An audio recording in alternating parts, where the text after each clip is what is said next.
सर्वं यस्यादितिष्ठति स्वार्यत् च केवलं तस्मै ज्येष्ठाय ब्रह्मणे नमः। ॐ यस्य भूमिः प्रमान्तरिक्षं तोदरं दिवं यस्य प्रेमोद्धानं तस्मै ज्येष्ठाय ब्रह्मणे नमः। ॐ शान्ति शान्ति शान्ति। आज समाज संध्या के इस वैदिक सत्संग के कार्यक्रम में, जिसके की मुख्य संयोजक हमारे आदरणीय आचार्य श्री कृष्ण कुमार मिश्रा जी और आर्य समाज के सभी पदाधिकारी, उनका भी पूरा सहयोग इस कार्यक्रम में हो रहा है। और इस आज की बेला में अभी आप इनके मुखाग्नि से बहुत ही सैद्धांतिक और अच्छा उपदेश सुन रहे थे आचार्य श्री विवेक जी, जो कि आगरा से हमारे मध्य में आए हैं और अपने शाहजहांपुर जनपद से ही मिर्जापुर क्षेत्र से हमारे मध्य में आए आचार्य श्री कृष्णपाल देव जी, और बरेली जनपद से प्रसिद्ध भजनोपदेशक, जिनको की दूसरे नरदेव जी की उपाधि मिली हुई है, श्री हरदेव आचार्य जी,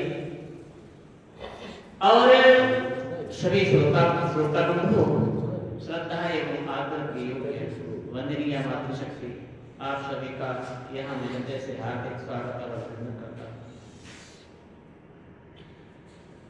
आप सब लोग जो रोज आते हैं, मेरे ख्याल से जो इतना सुना है, यदि इतना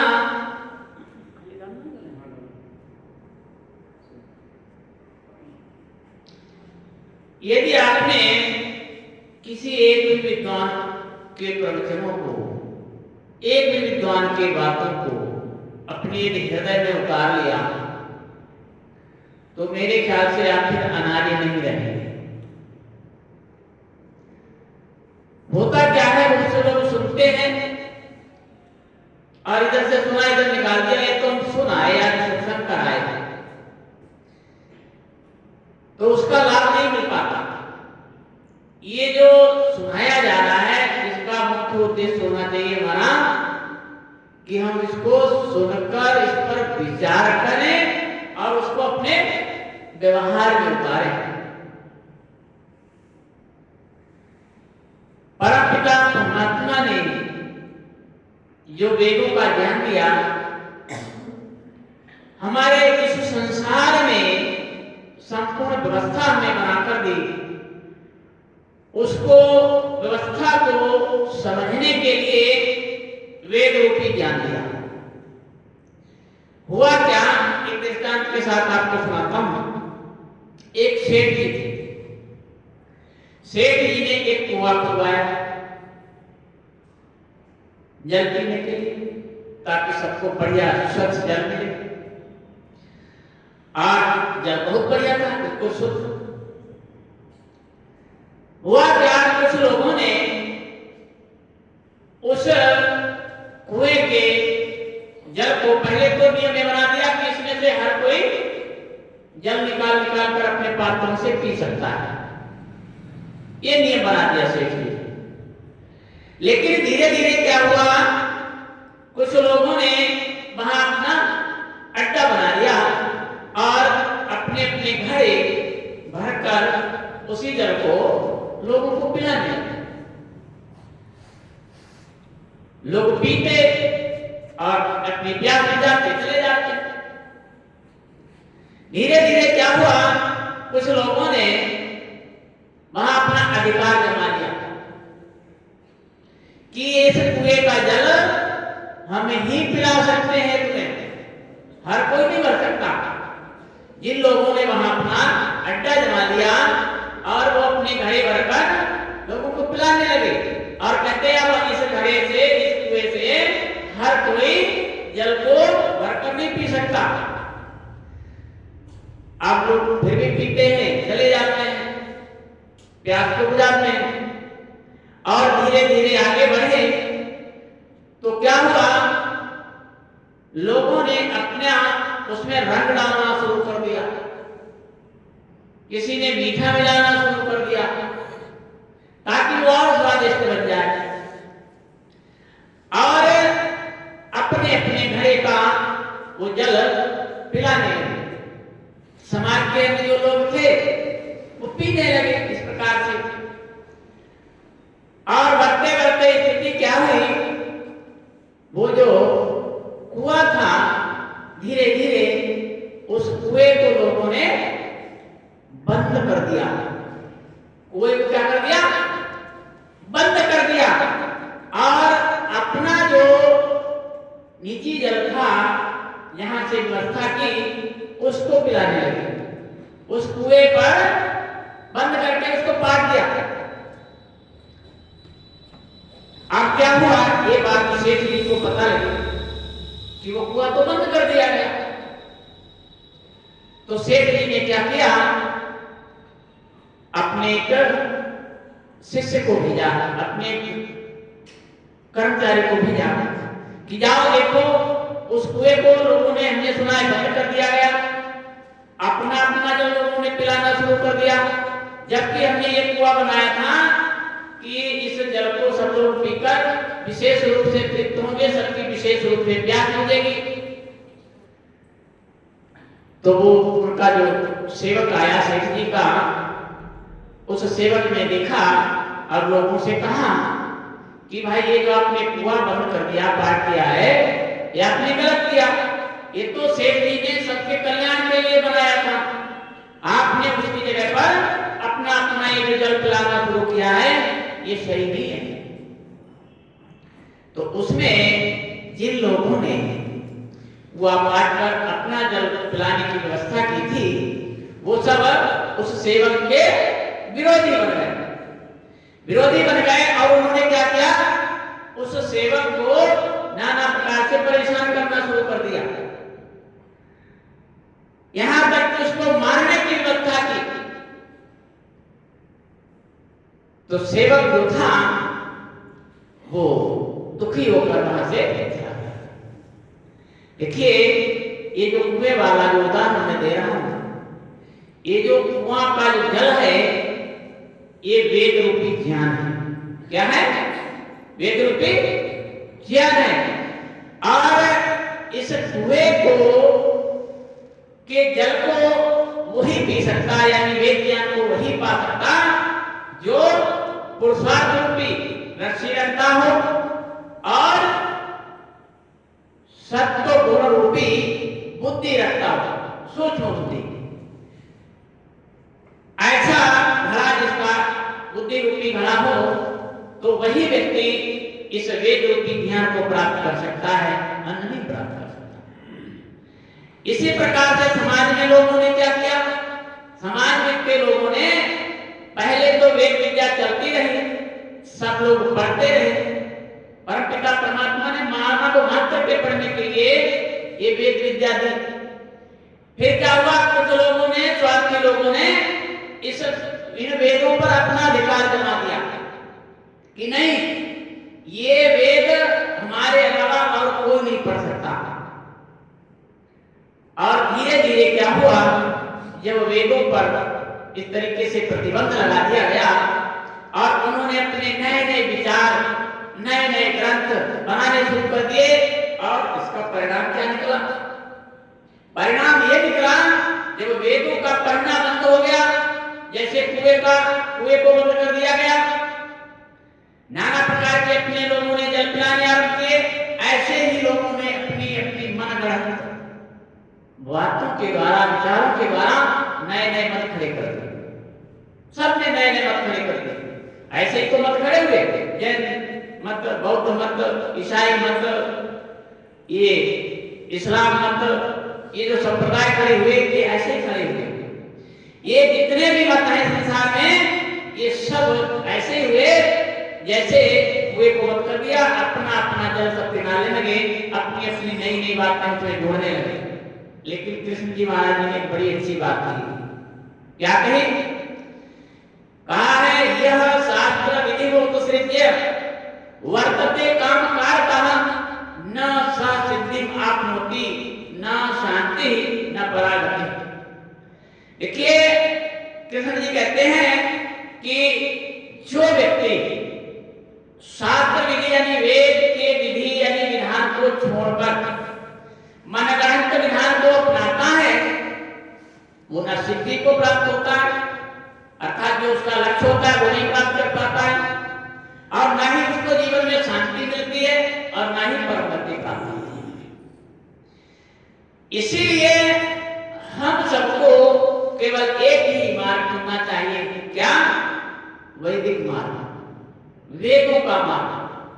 जो परमपिता परमात्मा ने हमें निर्देश दिया, हमें उसे कैसे मानना चाहिए, मैंने आप लोगों को पहले भी बताया, आज फिर एक बार बताता हूं। किसी विद्वान ने लिखा है, क्या लिखा?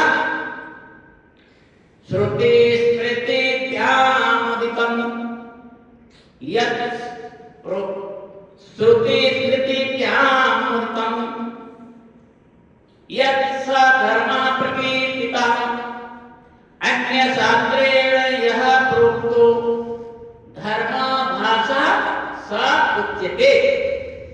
श्रुति और स्मृति, श्रुति वेद, और ऋषियों ने तप करके वेद मार्ग पर चलकर जो अपने अनुभव द्वारा जिन ग्रंथों की रचना की उनको स्मृति ग्रंथ कहते हैं। उनमें जो कहा गया है वो साक्षात धर्म है, और दूसरे जो अन्य ग्रंथ हैं वो केवल धर्म का आभास दिला रहे हैं। आचार्य विष्णुमित्र जी बार बार सबको बोला करते थे, क्या? आभासी, आभासी सनातनी, यानी सनातन क्या है उसकी परिभाषा भी नहीं जानते हैं और कहते हैं हम हैं सनातनी। तो ऐसे लोग, इनके बारे में निर्देश कर रहा है, किया जा रहा है। आगे क्या कहा है देखिए, सुनिए।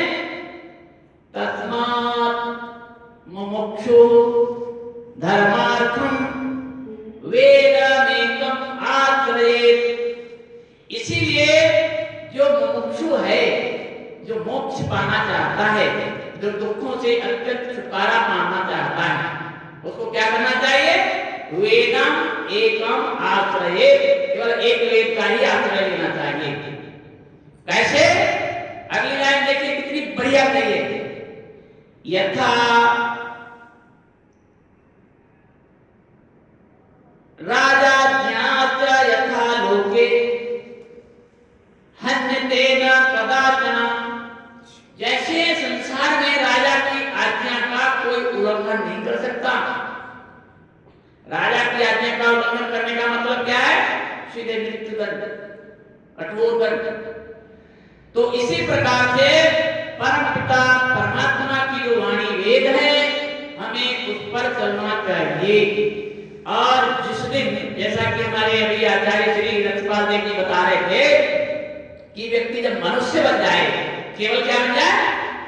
मनुष्य बन जाए, तो इस संसार की जितनी समस्याएं हैं सब हल हो जाएंगे अपने आप।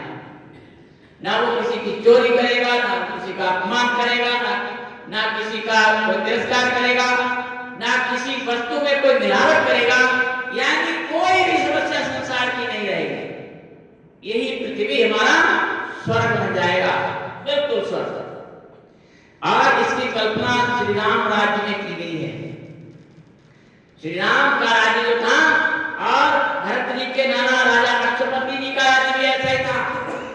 देखिए ये दो बातें बता के मैं आपको वाणी को राम होगा। श्री राम के राज्य की विशेषताएं कहते हैं, कामी वान कदर्यो वान निरीशंसा पुरुषा क्वचित द्रष्टुम शक्यम अयोध्यायां न अविद्वान न जनास्तिका। कामी वान कदर्यो वान, श्री राम जी के राज्य में कोई कामी नहीं था, कदरियो कोई कंजूस नहीं था, और कोई भी नृशंस यानी जघन्य अपराध करने वाला नहीं था। द्रष्टुम सत्यम अयोध्यायाम, कोई नहीं दिखाई देता था अयोध्या में, और न अविद्वान, ऐसा भी कोई नहीं था जो विद्वान ना हो, न नास्तिका, और कोई ऐसा नहीं था जो वेद मार्ग पर न चलता हो, वेदों की आज्ञा का उल्लंघन करता हो, ऐसा भी कोई नहीं था। और जो व्यक्ति वेदों का की आज्ञा का पालन नहीं करता, तो आप बताइए उसको क्या कहेंगे? वेदों का निंदक कहेंगे कि नहीं कहेंगे? जो व्यक्ति किसी की आज्ञा का उल्लंघन नहीं करे तो उसका निंदक माना जाता है। ये बात देखिए श्री रामचंद्र जी के राज्य और भरत जी के नाना अक्षपतियों थे। उस समय लोग बड़े अच्छे अच्छे पूरे राज्य के आज यदि हम समाज में कोई बात कहते हैं तो लोग कहते हैं आपके पूरे समाज को बदल दोगे। बहुत से लोग कहते हैं आपको ऐसे बोल रहे हैं जैसे आप समाज के समाज सुधारक हो। मैं आपको एक बार ट्रेन पे जा रहा था, एक बेटी थी, खड़ी थी, बच्चे को गोद में लिए और मैं ऊपर बैठा था। एक बालक था करीब 17-18 साल का, मोबाइल देख रहा था, भीड़ ज्यादा हो।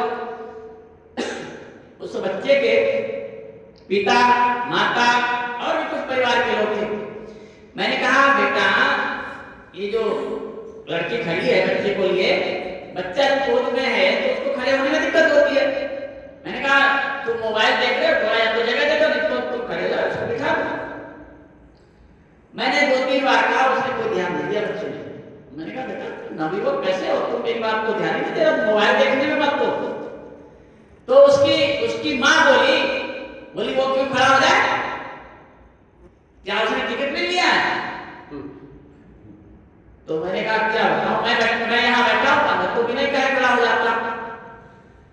और फिर दूसरी महिला बोली, कहती है आप मुझे बड़े समाज सुधारक लग रहे हो, आप क्या पूरी दुनिया को बदल दोगे?